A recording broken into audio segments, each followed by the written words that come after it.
भुवनं यस्य वाचिकं सर्वमयम्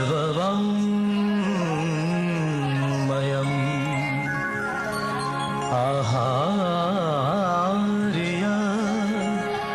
चन्द्रतारादि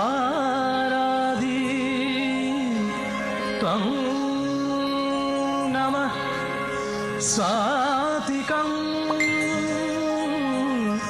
शिवं त्वं नमः स्वातिकं शिवं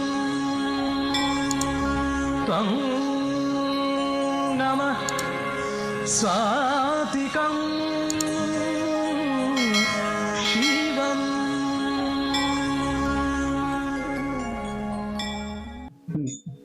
এই শ্লোকটিতে বলা হয়েছে এই বিশ্ব ব্রহ্মাণ্ড যার অঙ্গ, সমস্ত শব্দ ও ধ্বনি যার বচন, চন্দ্র তারা সহ জ্যোতিষমণ্ডল যার অলঙ্কার, সেই সাত্ত্বিক শিবকে অন্তরের অন্তঃস্থল থেকে স্মরণ করে প্রণাম জানাই।